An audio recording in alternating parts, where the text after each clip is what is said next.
दोस्तों नमस्कार, स्वागत है आज के इस नए वीडियो में। आज के वीडियो में हम लोग बात करने वाले हैं झारखंड जीके के बारे में।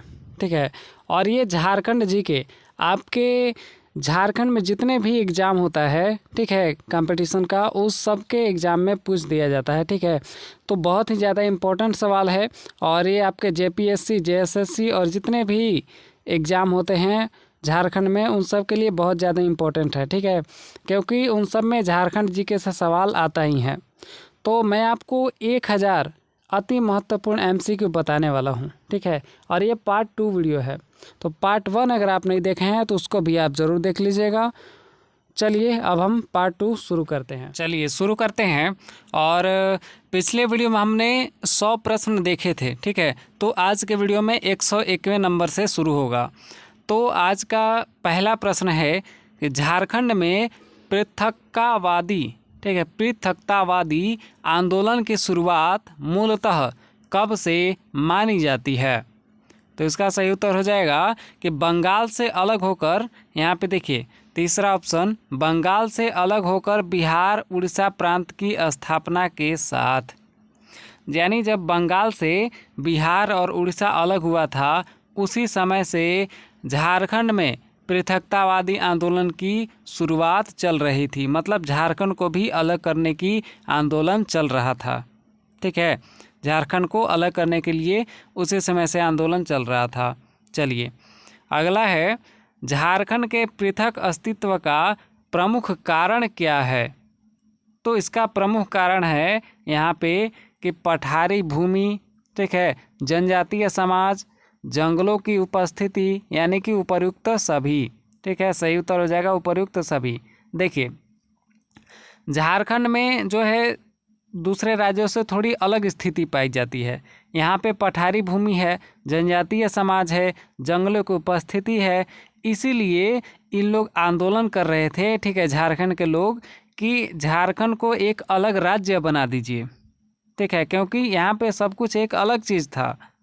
ठीक है, बिहार से एक अलग चीज़ था, पहले तो बिहार में था, तो बिहार से यहाँ पे अलग सिचुएशन था, अलग ज़मीन था, अलग समाज था, इसलिए झारखंड को अलग करने की मांग कर रहे थे। चलिए अगला सवाल है कि झारखंड में आकर बसने वालों को आदिवासियों ने क्या नाम दिया? तो दिया था ये मधेसी। ठीक है, झारखंड में जो लोग आकर बसे थे उसको मधेसी नाम दिया था। ठीक है, चलिए अगला है, निम्नलिखित में से किसकी शाखा आगे चलकर झारखंड पार्टी के रूप में विकसित हुई? तो इसका सही उत्तर होगा ढाका विद्यार्थी परिषद। ये देखिए पहला ऑप्शन ढाका विद्यार्थी परिषद। चलिए अगला है, इनमें से किसके नेतृत्व में छोटा नागपुर उन्नति समाज यानी कि जुलाई 1920 का गठन किया गया? देखिए छोटा नागपुर उन्नति जो समाज है, ठीक है, छोटा नागपुर उन्नति समाज, उसका गठन जुलाई 1920 में किया गया था। और किसकी उपस्थिति में किया गया था, किसके नेतृत्व में किया गया था? तो ये जो है जूलियस लकड़ा के नेतृत्व में किया गया था। ठीक है, याद रखिएगा, ये भी आप याद रखिएगा कि छोटा नागपुर उन्नति समाज का गठन किया गया था 1920 में। ठीक है, चलिए अगला है, छोटा नागपुर उन्नति समाज का मुख्य उद्देश्य क्या था? तो मुख्य उद्देश्य था इसका, ये देखिए पहला उद्देश्य तो ये था कि छोटा नागपुर को पिछड़ी स्थिति से ऊपर उठाना। दूसरा था राजकीय सेवाओं तथा प्रतिनिधि सभाओं से आरक्षण प्राप्त करना। और तीसरा है आदिवासियों के लिए नौकरी उपलब्ध कराना। यानी कि ये तीनों लक्ष्य थे, इसलिए इसका सही उत्तर होगा उपर्युक्त सभी। ठीक है, चलिए आगे बढ़ते हैं। छोटा नागपुर उन्नति समाज ने किस पत्रिका का प्रकाशन किया? तो सही उत्तर हो जाएगा इसका कि आदिवासी पत्रिका का। ठीक है, ये देखिए। चलिए अगला सवाल है, झारखंड क्षेत्र के लिए एक अलग राज्य के गठन की मांग स्थानीय आदिवासियों द्वारा छोटा नागपुर उन्नति समाज के मंच से औपचारिक रूप से प्रथम बार इस क्षेत्र में किसके दौरे के दौरान की गई? तो यहाँ पे ये जो है साइमन कमीशन जब चल रहा था, ठीक है, साइमन कमीशन के दौरे में ही जो है इसकी औपचारिक रूप से प्रथम बार मांग की गई थी, ठीक है, जब साइमन कमीशन चल रहा था उस समय। अगला है ठेबले उरांव तथा पाल दयाल ने छोटा नागपुर उन्नति समाज से अलग होकर किस संगठन की स्थापना की? तो इसका सही उत्तर हो जाएगा कि यहाँ पे किसान सभा की स्थापना की थी, ठीक है, किसान सभा। चलिए अगला सवाल है, कैथोलिकों के संगठन छोटा नागपुर कैथोलिक सभा के संबंध में कौन सा कथन असत्य है? ठीक है, यहाँ पे पूछ रहे हैं असत्य। देखिए इसमें से इसका मुख्यालय रांची में था, ठीक है, ये तो बात सत्य है क्योंकि जो छोटा नागपुर कैथोलिक सभा था उसका मुख्यालय रांची में ही था, ठीक है, ये बात सही है। अगला है कि बोनीफेस लकड़ा इसके प्रथम अध्यक्ष थे, ये भी बात सही है, ठीक है, मैंने अभी पिछले वीडियो में ही बताया, पिछले क्वेश्चन में ही बताया है कि कैथोलिक जो संगठन था, सभा था छोटा नागपुर का, उसका जो है क्या कहें उसको, स्थापना बोनीफेस लकड़ा के नेतृत्व में ही किया गया था। अगला बात है कि यह क्रांतिकारी तथा उदार लोगों की संस्था थी, यह बात गलत है भाई, ये क्रांतिकारी लोगों की संस्था नहीं थी। अगला है इग्नस बेक इसके प्रथम मुख्य सचिव थे, ये बात भी सही है, ठीक है, तो यहाँ पे सही उत्तर हो जाएगा ये सी नंबर वाला, ग, ठीक है, ग जो तीसरे नंबर वाला है। चलिए अगला है, छोटा नागपुर आदिवासी महासभा पार्टी के गठन में निम्नलिखित में से कौन सा संगठन शामिल नहीं था? तो इसका सही उत्तर हो जाएगा यहाँ पे विद्यार्थी सभा। ये देखिए विद्यार्थी सभा ये आदिवासी महासभा में जो है सम्मिलित नहीं था। अगला है, छोटा नागपुर आदिवासी महासभा को किसने अलग प्रांत की मांग के लिए प्रोत्साहित किया था? तो इसका सही उत्तर होगा कि यहाँ पे ये तीनों हो जाएगा, ठीक है, ईसाई मिशनरियों ने और ब्रिटिश अधिकारियों ने और मुस्लिम लीग ने, ठीक है, ये सभी ने जो है छोटा नागपुर आदिवासी महासभा को अलग प्रांत बनाने के लिए मांग प्रोत्साहित किया था, ठीक है, मांग के लिए, तो ये सभी हो जाएगा। अगला है, जयपाल सिंह छोटा नागपुर आदिवासी महासभा के नेता कब बने?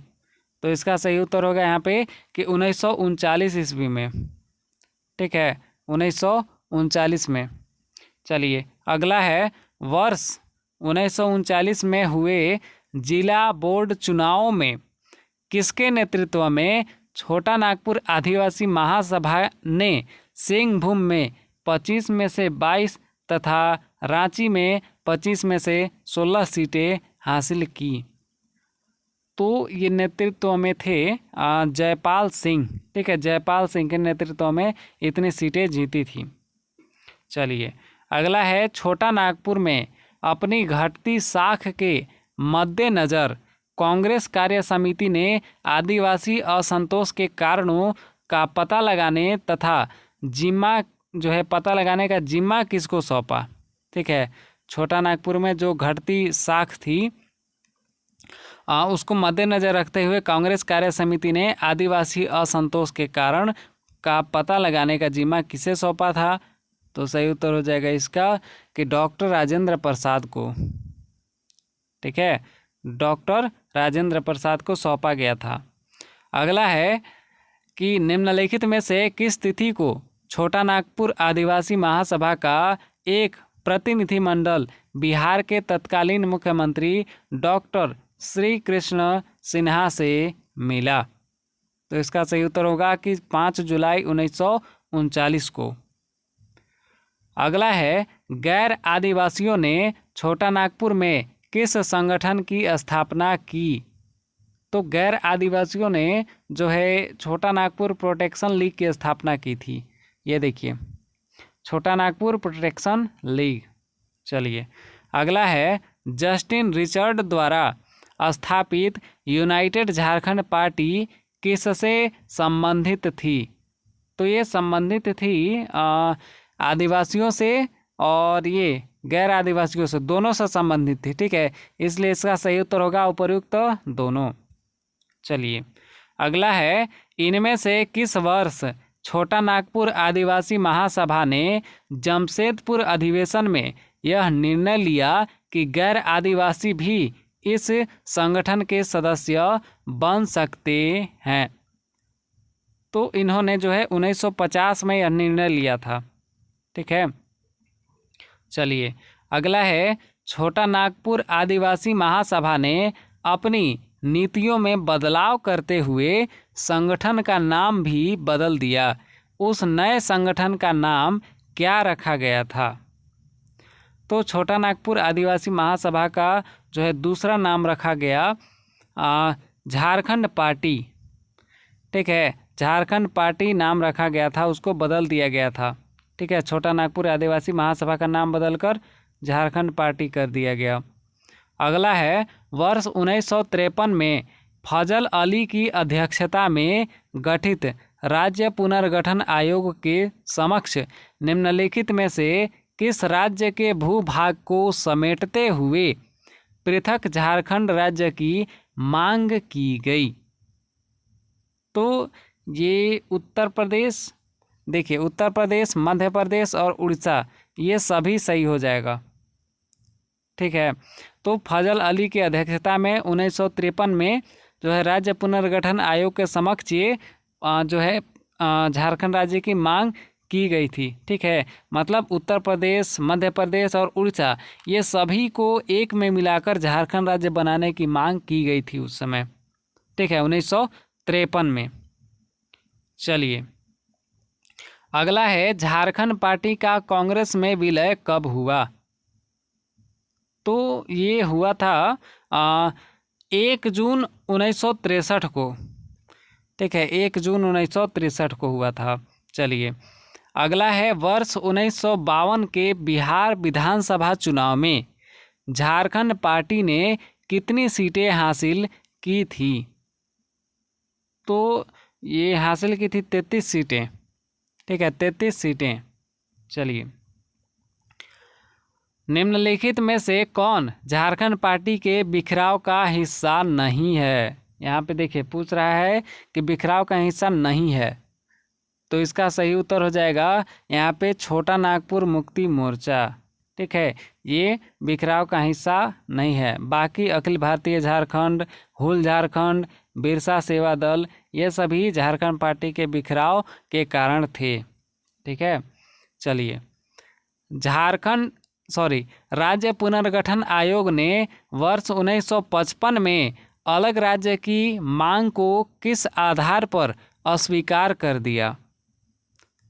तो ये भाषा के आधार पर अस्वीकार कर दिया था। ठीक है, भाषा के आधार पर। चलिए अगला है, जनजातीय भाषा में हुल का क्या अर्थ होता है? तो हुल का मतलब होता है क्रांतिकारी। ठीक है, हुल का मतलब होता है क्रांतिकारी। चलिए, इनमें से किस तिथि को राष्ट्रपति के समक्ष 6 सूत्री मांग पत्र रखते हुए रांची में विश्वविद्यालय तथा हाई कोर्ट की स्थापना की मांग की गई? तो इसका सही उत्तर हो जाएगा कि 7 मार्च 1953 को। ठीक है, 7 मार्च 1953 को राष्ट्रपति के समक्ष 6 सूत्री मांग पत्र रखते हुए रांची में विश्वविद्यालय तथा हाई कोर्ट की स्थापना के लिए मांग की गई थी। ठीक है, 7 मार्च 1953 को। चलिए अगला है, झारखंड आंदोलन को कमजोर पड़ते देख वर्तमान झारखंड प्रदेश के विभिन्न जिलों में पार्टी के नेतृत्वकर्ताओं की एक श्रृंखला तैयार हुई। इसमें निम्नलिखित में से कौन शामिल नहीं था? तो इनमें से शामिल नहीं था यहाँ पे हजारीबाग में अलगू माझी। ठीक है, ये शामिल नहीं थे। चलिए अगला है, जयपाल सिंह का उपनाम सिंह था, जो इंग्लैंड में सिंह में बदल गया। सिंह का अर्थ क्या होता है? तो सिंह का अर्थ होता है सूर्य। ठीक है, सूर्य। चलिए, सिंह यहाँ पे पूछ रहा है ना, सिंह, सिंह, सिंह का मतलब होता है सूर्य। ठीक है, अगला बात करते हैं। देखिए, अगला है झारखंड में से किस वर्ष पहली बार झारखंड विकास परिषद के गठन का प्रयास किया गया। तो पहली बार प्रयास किया गया था ये 1989 से 90 में। ठीक है, पहली बार झारखंड विकास परिषद के गठन का प्रयास किया गया था। अगला है शिबू सोरेन के नेतृत्व में किस वर्ष झारखंड मुक्ति मोर्चा का गठन हुआ। तो 1972 में हुआ था। ठीक है, मैंने पहले वीडियो में भी बताया था कि झारखंड मुक्ति मोर्चा का गठन 1972 में हुआ था। ठीक है, अगला है शिबू सोरेन ने किसके विरुद्ध आवाज़ उठाई। तो शिबू सोरेन ने जो है आवाज़ उठाई थी, ये सभी हो जाएगा सही। ठीक है, आदिवासियों के शोषण के विरुद्ध, श्रम दोहन के विरुद्ध और पुलिस अत्याचार के विरुद्ध, इसलिए इसका सही उत्तर होगा उपरोक्त सभी। ठीक है, चलिए, अगला है शिबू सोरेन को निम्नलिखित में से किस नेता का व्यापक समर्थन मिला। तो व्यापक समर्थन मिला था A.K. राय और विनोद बिहारी महतो, ये दोनों का समर्थन मिला था। ठीक है, इसलिए उपरोक्त तो दोनों सही होगा। चलिए, अगला है वर्ष 1980 के प्रारंभ में किसकी पहल पर झारखंड समन्वय समिति ने पृथक राज्य हेतु युवा पीढ़ी का आह्वान किया। तो इसका सही उत्तर हो जाएगा यहाँ पे सही उत्तर होगा इसका BP केसरी। ठीक है, BP केसरी के पहल पर झारखंड समन्वय समिति ने अलग राज्य के लिए युवा लोगों को याद किया था। अगला है इनमें से किस वर्ष छोटा नागपुर तथा संथाल परगना विकास प्राधिकरण का गठन किया गया। तो ये किया गया था 1981 में। ठीक है, 1981 में। चलिए, अगला है ऑल झारखंड स्टूडेंट्स यूनियन यानी कि आजसू की स्थापना कब हुई। तो इसका सही उत्तर हो जाएगा कि 22 जून 1986 को। ये देखिए, 22 जून 1986 को आजसू का स्थापना हुआ था। अगला है निम्नलिखित में से किस वर्ष केंद्र सरकार ने झारखंड मसलों की समिति गठित की। तो ये किया था इन्होंने 1989 में। ठीक है, अगला है वर्ष 1985 के विधानसभा चुनाव में झारखंड मुक्ति मोर्चा ने कितनी सीटों पर जीत हासिल की थी। तो इसका सही उत्तर हो जाएगा 14। ठीक है, 14 सीटों पर जीत हासिल की थी। अगला है भारतीय कम्युनिस्ट पार्टी ने पृथक झारखंड आंदोलन को कब अपना समर्थन दिया। तो इन्होंने समर्थन दिया था 1978 में। ठीक है, अगला है निम्नलिखित में से किस संगठन ने झारखंड में व्यापक हिंसात्मक आंदोलन चलाया। तो हिंसात्मक आंदोलन चलाया था ऑल झारखंड स्टूडेंट यूनियन ने। ठीक है, आजसू ने। चलिए, आजसू का फुल फॉर्म होता है ऑल झारखंड स्टूडेंट्स यूनियन। चलिए, अगला है वर्ष 1985 में कांग्रेस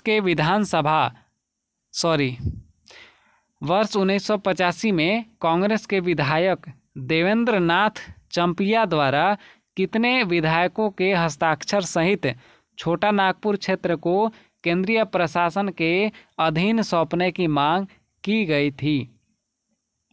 तो इसका सही उत्तर हो जाएगा यहाँ पे 52।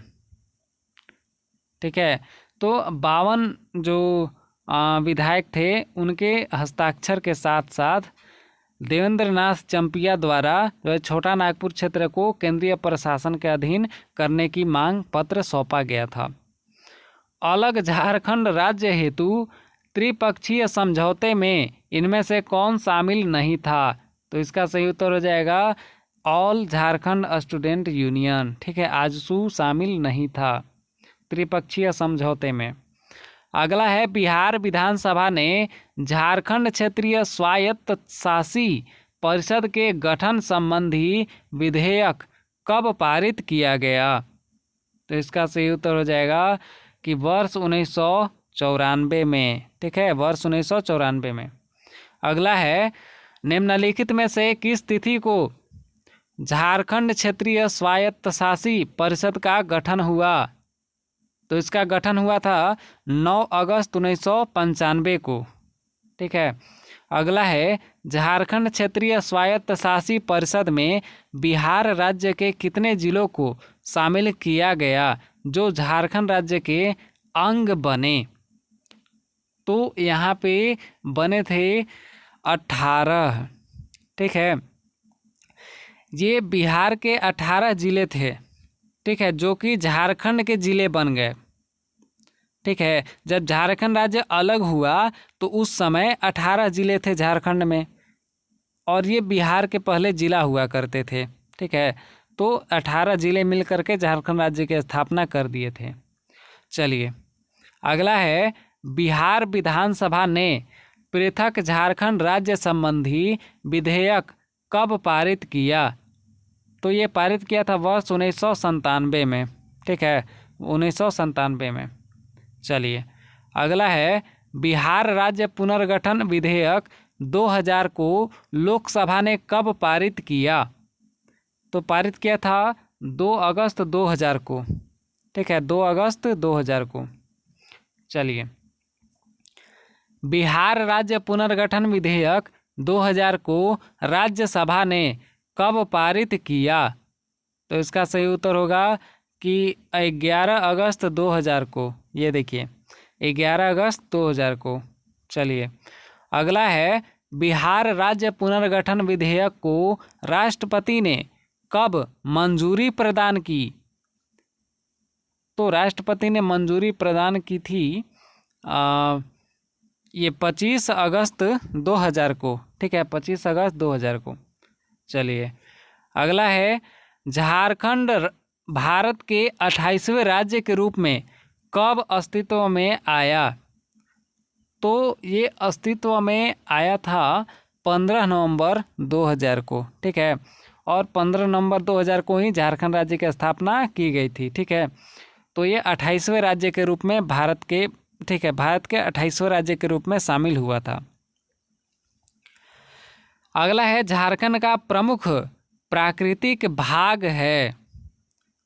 तो प्रमुख प्राकृतिक भाग क्या है? तो यह है छोटा नागपुर का पठार। ठीक है, दूसरा ऑप्शन छोटा नागपुर का पठार। तो यहाँ पे 51 प्रश्न पूरे हो चुके हैं। ठीक है, आधा वीडियो खत्म हो चुका है, और अभी तक आप वीडियो को लाइक नहीं किए हैं तो एक लाइक ज़रूर कर लीजिए। ठीक है, बहुत मेहनत लगता है वीडियो बनाने में। अगला है निम्नलिखित में से कौन सी झारखंड की प्रमुख भौगोलिक विशेषता नहीं है? यहाँ पे पूछ रहा है कि भौगोलिक विशेषता नहीं है, तो नहीं पूछ रहा है। ठीक है, तो यहाँ पे सवाल आपको बहुत ही अच्छे तरीके से पढ़ना पड़ेगा। किसी भी एग्ज़ाम के अगर आप जो है एग्ज़ाम दे रहे हैं तो आपको सवाल जो है अच्छे तरीके से पढ़ लेना चाहिए, क्योंकि कुछ लोग जो है यहाँ पर नहीं पढ़ते ही नहीं हैं। ठीक है, डायरेक्ट शॉर्ट में पढ़ते हैं कि भौगोलिक विशेषता, तो ऐसे जो है जो गलत उत्तर करके आ जाते हैं। तो यहाँ पे देखिए, इसका सही उत्तर हो जाएगा, यहाँ पे मैं आपको पहले बताता हूँ। ये देखिए, इस भाग की भूगर्भिक संरचना जटिल है, ये भौतिक विशेषता है। ठीक है, भौगोलिक विशेषता है ये। अगला है कि इस भाग की स्थलाकृति विषम है, ये भी विशेषता है। अगला है इस क्षेत्र का अधिकतर भाग वन आच्छादित है। झारखंड में तो पूरा लगभग वन ही वन है। ठीक है, और अगला है कि यह क्षेत्र कृषि के लिए अत्यंत अनुकूल है। ये बात जो है गलत है। ठीक है, ये विशेषता गलत है थोड़ा। ठीक है, इसलिए इसका सही उत्तर होगा चौथा ऑप्शन। ठीक है, कि यह क्षेत्र कृषि के लिए अत्यंत अनुकूल है। यह अनुकूल कृषि के लिए नहीं है, क्योंकि यहाँ पे जंगल ही बहुत ज़्यादा है। ठीक है। चलिए अगला है, झारखंड के अधिकतर भाग की ऊंचाई लगभग कितनी है? तो अधिकतर भाग जो है लगभग 300 मीटर ऊंचा है, ठीक है, 300 मीटर। अगला है, पारसनाथ की चोटी झारखंड की सबसे ऊंची पहाड़ी है, इसकी ऊंचाई लगभग कितनी है? तो इसकी ऊंचाई है 1365 मीटर, ठीक है, याद रखिएगा, पारसनाथ की चोटी की लंबाई है 1365 मीटर। झारखंड में निर्मित चट्टानें किस काल की हैं? तो किस काल की चट्टानें हैं? तो यहाँ पे देखिए, आर्कियन तथा विंध्यन, ठीक है, विंध्यन, तो ये इसकी भी है, और गोंडवाना तथा टर्शियरी की भी है, और टर्शियरी काल के बाद की भी है, यानी उपर्युक्त सभी सही हो जाएगा, ठीक है। चलिए आगे बढ़ते हैं, किस काल में निर्मित परतदार चट्टानों में कोयले के सर्वोत्तम तथा विशाल भंडार हैं?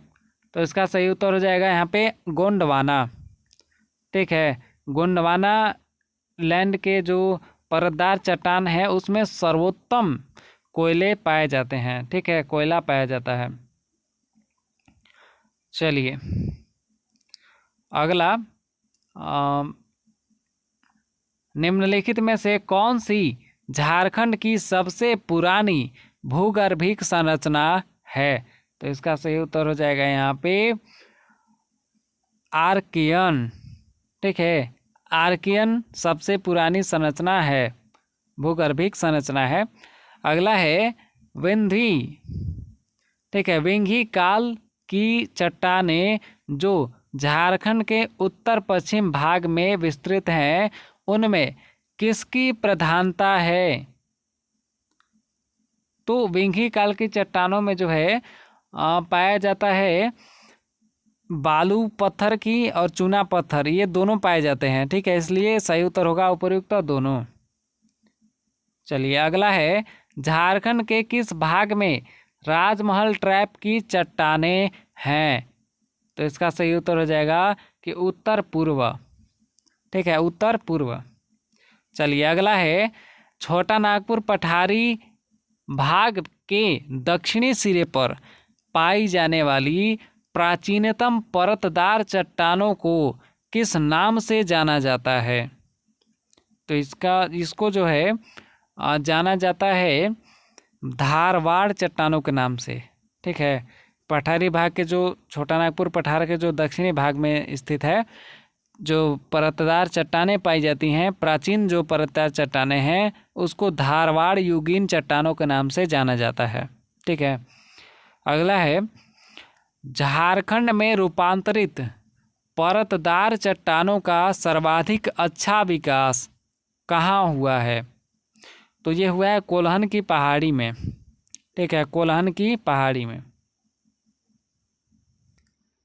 चलिए आगे बढ़ते हैं, कोल्हान की पहाड़ी में मिलने वाली रूपांतरित परतदार चट्टानें किस नाम से प्रसिद्ध है? तो ये आयरन और सीरीज के नाम से प्रसिद्ध है, ठीक है, आयरन और सीरीज। अगला है, झारखंड के चाईबासा क्षेत्र में पाई जाने वाली धारवाड़ या रूपांतरित परतदार चट्टानों में क्या पाया जाता है? तो इसमें पाया जाता है ये सभी हो जाएगा, ठीक है, अभ्रक शिस्ट भी पाया जाता है, क्वार्ट्ज भी, और हॉर्न ब्लैंड शिस्ट भी पाया जाता है, इसलिए इसका सही उत्तर होगा उपर्युक्त सभी। चलिए आगे बढ़ते हैं, झारखंड के उत्तरी भाग यानी कि कोडरमा और हजारीबाग में विस्तृत रूपांतरित परतदार चट्टानों में किस खनिज की विशाल पेटी मौजूद है? तो इसका सही उत्तर होगा यहाँ पे अभ्रक, ठीक है। कोडरमा और हजारीबाग के जो नीचे जो परतदार चट्टानें हैं उसमें अभ्रक पाया जाता है, ठीक है। और ये भी बात आप लोग याद रखिएगा कि झारखंड में जो है पूरे भारत में कहें तो पूरे भारत में अभ्रक का उत्पादन सबसे ज़्यादा कहाँ पे होता है? तो कोडरमा में होता है, ठीक है, कोडरमा में। अगला है, झारखंड में आग्नेय उद्भव या दलमा ट्रैप की चट्टानें मुख्य रूप से किस जिले में मिलती है? तो इसका सही उत्तर हो जाएगा यहाँ पे कि सिंहभूम में। ठीक है, सिंहभूम में पाई जाती है। अगला है, सिंहभूम में आग्नेय शैलों के रूपांतरण से बनी ग्रेनाइट चट्टानों की अधिकता के कारण छोटा नागपुर को किस नाम से जाना जाता है? तो इसका सही उत्तर हो जाएगा कि ग्रेनाइट नीश के नाम से जाना जाता है। ठीक है, ग्रेनाइट नीश। चलिए, अगला है, निम्नलिखित में से कौन छोटा नागपुर में मिलने वाली आधुनिक युग की चट्टान है? तो इसका सही उत्तर हो जाएगा ये क्वार्टसरी चट्टानें। ठीक है, क्वार्टसरी चट्टानें हैं। अगला है, राजमहल ट्रैप की चट्टानें निम्नलिखित में से किस जिले में मिलती है? तो इसका सही उत्तर हो जाएगा कि यहाँ पे साहबगंज में भी मिलता है, दुमका में भी और गोड्डा में भी। ठीक है, इसलिए इसका सही उत्तर होगा उपयुक्त सभी। ठीक है, चलिए, अगला है, झारखंड के कितने प्रतिशत भूभाग पर छोटा नागपुर पठार विस्तृत है? तो ये विस्तृत है यहाँ पे 47.38% भाग पर। ठीक है, यानी आधे अधिक पर लगभग छोटा नागपुर का पठार विस्तृत है। अगला है, रांची के पश्चिमी भाग तथा पलामू के दक्षिणी भाग में विस्तृत झारखंड के सबसे ऊंचे क्षेत्र को किस नाम से जाना जाता है? तो ये जाना जाता है पात प्रदेश के नाम से। ठीक है, पात प्रदेश। चलिए, अगला है, समुद्र तल से पात प्रदेश की ऊंचाई कितनी है?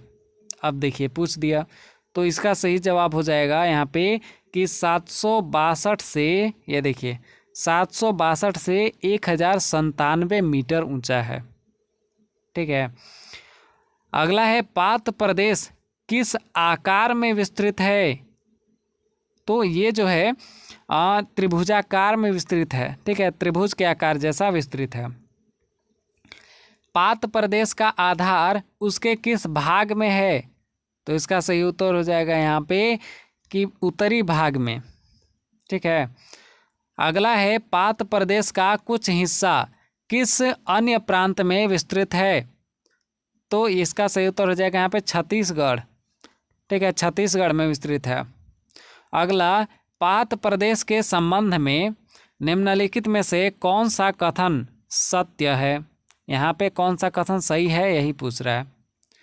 देखिए, यहाँ पे पहला कथन इसका है कि यह चौरसनुमा ऊंची विच्छेदित पहाड़ियों से बना है। ये बात गलत है। ठीक है, क्योंकि ये त्रिभुजाकार है। अगला है, यहाँ डक्कन ट्रैप की लावा निर्मित चट्टान मौजूद है। ये भी बात गलत है। अगला है, इसके पूर्वी भाग में नूतन काल की चट्टानें पाई जाती हैं। ये भी बात गलत है। ठीक है, तो यहाँ पे सही उत्तर हो जाएगा उपर्युक्त सभी। ठीक है, यानी ऊपर दी गई सभी बातें इसके गलत हैं। ठीक है, चलिए, अगला है, पात प्रदेश के मैदानी भाग को किस नाम से जाना जाता है? तो इसको जाना जाता है 24 का मैदान। ठीक है, इसका नाम रखा गया है 24 का मैदान।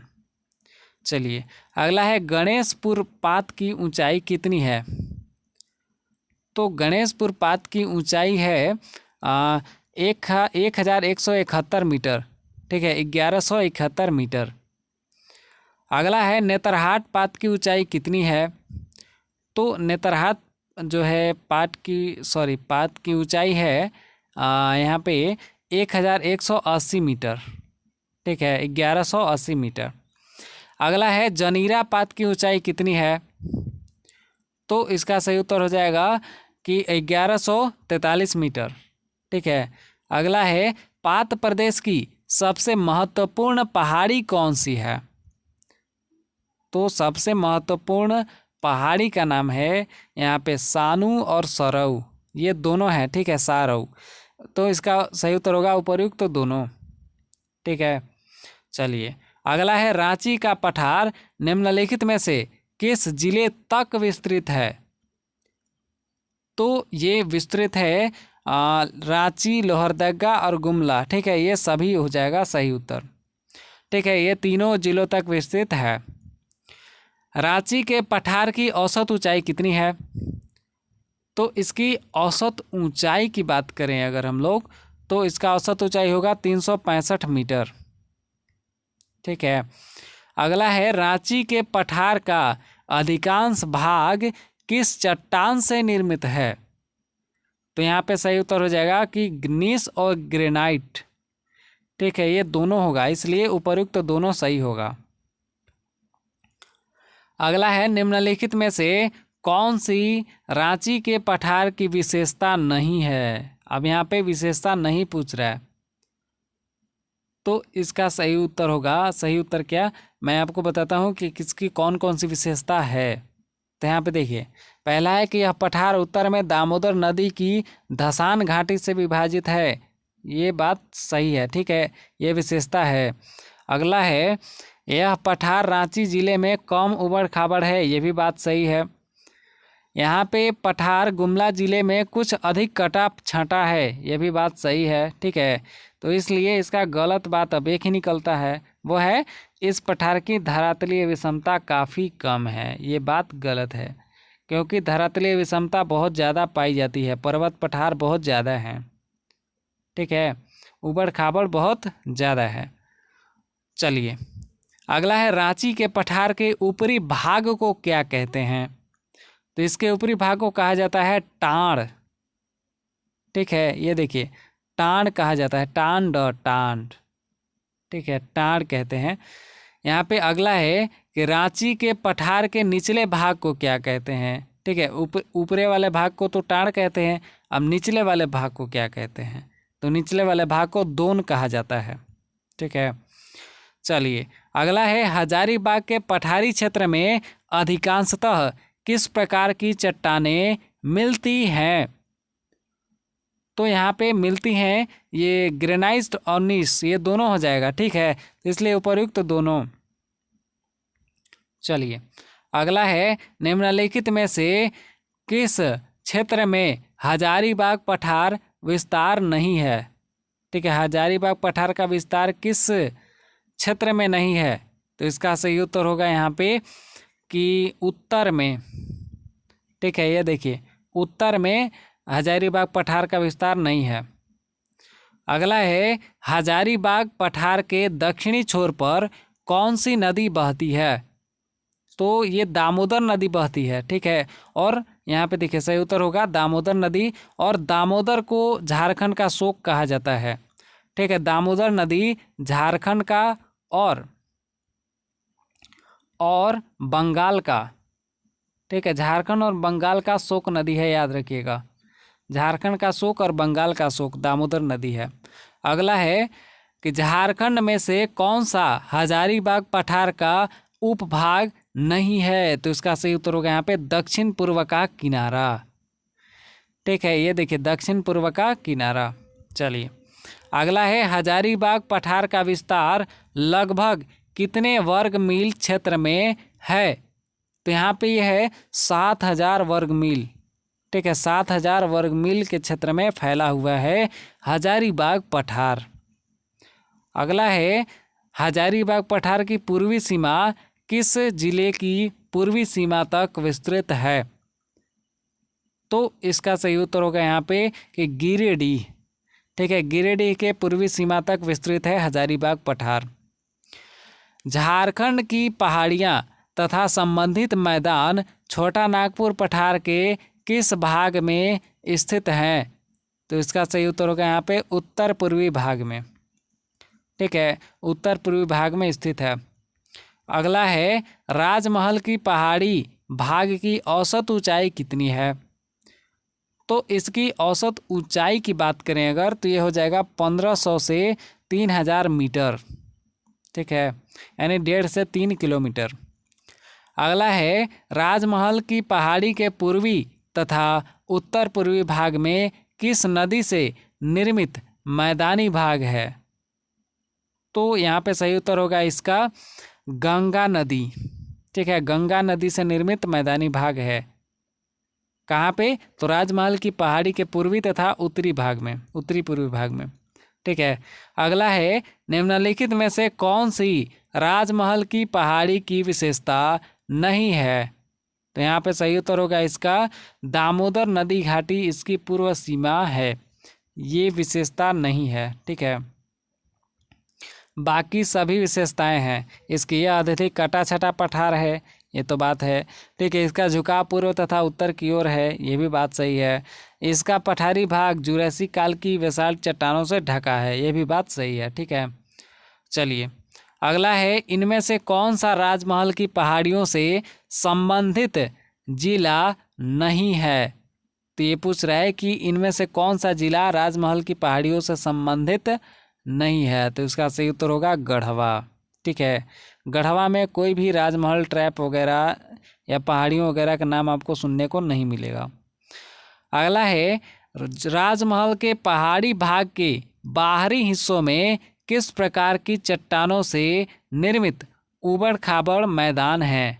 तो यहाँ पे सही उत्तर होगा इसका कि नीस और ग्रेनाइट। ठीक है, ये दोनों सही उत्तर होगा, इसलिए इसका सही उत्तर है उपयुक्त दोनों। चलिए अगला है राजमहल का पहाड़ी भाग किस प्रकार की चट्टानों से ढका है? तो इसका सही उत्तर होगा कि बेसाल्ट। ठीक है, बेसाल्ट की चट्टानों से ढका हुआ है। आज का अंतिम प्रश्न है राजमहल की पहाड़ों के दक्षिण में कौन सी नदी घाटी है? तो राजमहल की पहाड़ी के दक्षिण में जो है दामोदर घाटी है। ठीक है, दामोदर घाटी। तो आज का वीडियो यहीं पर लास्ट होता है, और लास्ट में मैं आपसे एक सवाल पूछना चाहूँगा कि आपको बताना है कमेंट में कि झारखंड की उप राजधानी कहाँ है? ठीक है, झारखंड की राजधानी तो आप लोग जानते ही हैं कि रांची में है, लेकिन झारखंड की उप राजधानी कहाँ है, इसका जवाब आप लोगों को कमेंट में देना है। ठीक है, तो मिलते हैं अब हम लोग अगले वीडियो में। ठीक है, अगले वीडियो में मिलेंगे हम लोग, और अगले जो है पिछला वीडियो अगर आप नहीं देखे हैं तो उसको भी आप लोग देख लीजिएगा। ठीक है, तो मिलेंगे अगले वीडियो में, तब तक के लिए धन्यवाद। जय हिंद।